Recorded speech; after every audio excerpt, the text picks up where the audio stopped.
A lot of people are comparing America's war on drugs to our disastrous experience in Vietnam.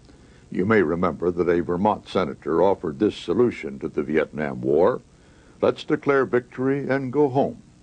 A similar solution is being offered for the war on drugs. What if we legalize them? Make them as freely available as alcohol or tobacco. Let anyone who wants to use drugs use them. Simply repeal America's war on drugs. This is a solution we can't show you because it doesn't exist. America has one historical guideline. In 1919, the Constitution was amended to prohibit any sale of intoxicating liquor. There are few good figures on what happened to alcohol use during and after Prohibition, but one authoritative study shows this pattern. At first, liquor consumption dropped off immediately and dramatically to just a third of what it had been.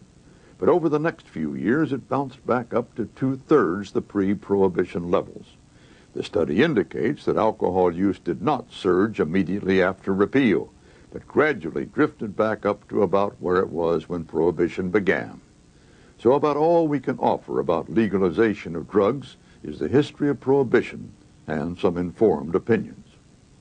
Robert Sweet is a senior federal judge in New York. He's watched with growing dismay the impact of the drug war on American society and on the kind of justice he must mete out. Judge Sweet would legalize the use of drugs. It's the use of mind-altering drugs, mind-altering substances that ought to be controlled, that ought to be dealt with as a health problem. But to try to stop it by criminal law is, one, obviously unsuccessful, and two, is wrong in the sense that the government should not be in the business of telling people what they can put, what they can eat, what they can put in their bodies. In a moment, some final thoughts and a proposal. Just about every American was shocked when Robert McNamara, one of the master architects of the Vietnam War, acknowledged that not only did he believe the war wrong, terribly wrong, but that he thought so at the very time he was helping to wage it. That's a mistake we must not make in this 10th year of America's all-out war on drugs. It's surely time for this nation to stop flying blind, stop accepting the assurances of politicians and other officials that if only we keep doing what we're doing, add a little more cash, break down a few more doors, lock up a few more Jan Warrens and Nicole Richardsons, then we will see the light at the end of the tunnel. Victory will be ours. Tonight we've seen a war that in its broad outline is not working, and we've seen some less warlike ideas that appear to hold promise. We've raised more questions than we've answered, because that's where the drug war stands today.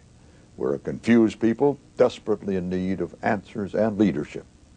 Legalization seems to many like too dangerous an experiment. To others, the war on drugs as is now conducted seems inhumane and too costly. Is there a middle ground? Well, it seems to this reporter that the time has come for President Clinton to do what President Hoover did when Prohibition was tearing the nation apart. Appoint a bipartisan commission of distinguished citizens, perhaps including some of the people we've heard tonight. A blue ribbon panel to reappraise our drug policy right down to its very core.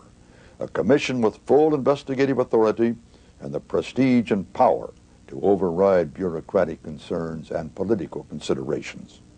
Such a commission could help us focus our thinking, escape the cliches of the drug war in favor of scientific fact, more rationally analyze the real scope of the problem, answer the questions that bedevil us, and present a comprehensive drug policy for the future. We cannot go into tomorrow with the same formulas that are failing today. We must not blindly add to the body count and the terrible cost of the war on drugs, only to learn from another Robert McNamara 30 years from now that what we've been doing is wrong, terribly wrong. Good night.